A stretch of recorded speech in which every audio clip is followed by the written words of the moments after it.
Assalamualaikum warahmatullahi wabarakatuh.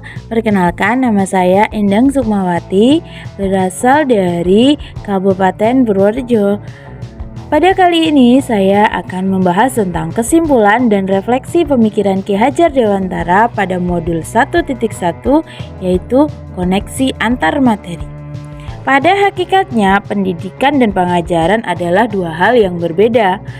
Pengajaran adalah bagian dari pendidikan, sedangkan menurut Ki Hajar Dewantara, pengajaran adalah proses pendidikan dalam memberi ilmu untuk kecakapan hidup anak secara lahir dan batin. Pendidikan itu sendiri pada hakikatnya adalah menuntun atau memberi tuntunan terhadap segala kekuatan kodrat yang dimiliki anak agar ia mencapai keselamatan dan kebahagiaan yang setinggi-tingginya, baik sebagai manusia maupun sebagai anggota masyarakat.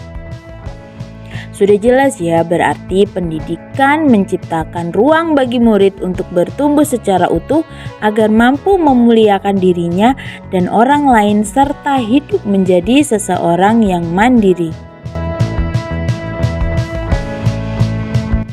Sebelum mempelajari modul 1.1 tentang pemikiran Ki Hajar Dewantara, saya hanya melakukan sebatas transfer materi saja kepada murid saya. Saya juga menganggap ketuntasan dalam penyampaian materi jauh lebih penting daripada memahami karakteristik murid. Saya dulu hanya berpikir jika nilai sudah sama dengan KKM, berarti siswa atau murid saya itu sudah berhasil. Saya melihat nilai murid hanya dari aspek kognitif saja. Kemudian murid hanya sebagai objek pembelajaran. Semua pembelajaran terpusat kepada saya. Fokus saya meminta siswa menghafal materi. Setelah saya mempelajari pemikiran Ki Hajar Dewantara, ternyata saya keliru. Yang seharusnya saya lakukan adalah melakukan proses pembelajaran secara menyeluruh. Aspek pembelajaran meliputi kognitif, afektif, psikomotorik, spiritual, sosial, budaya. Murid bukan sebagai objek saja, melainkan sebagai subjek pembelajaran. Murid juga memiliki kebebasan berekspresi, mengemukakan pendapat, berkreasi sesuai dengan metode atau model pembelajaran dan media yang tepat. Guru sebagai fasilitator dalam pembelajaran. Guru harus ikhlas dan penuh kesabaran dengan segala ketulusan hati mempelajari karakteristik murid sesuai dengan kelebihan dan kekurangannya. Menghargai setiap karakteristik murid itu juga perlu. Guru memberikan kesempatan untuk mereka tumbuh sesuai dengan kodratnya.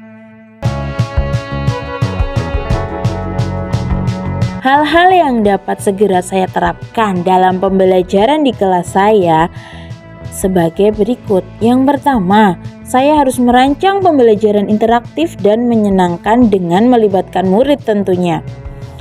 Saya juga harus menerapkan pembelajaran abad 21 yang sesuai dengan pemikiran Ki Hajar Dewantara, yaitu 1. Pemecahan masalah, 2. Kreativitas, 3. Berpikir analitis, 4. Berkolaborasi, 5. Komunikasi, 6. Etika dan akuntabilitas. Pembelajaran tidak lagi menuntut tetapi menuntun. Saya berusaha menjadi teladan bagi murid, baik dari perkataan maupun perbuatan. Saya harus menggali karakteristik murid dengan menjalin komunikasi yang baik. Sekian dari saya. Terima kasih. Assalamualaikum warahmatullahi wabarakatuh.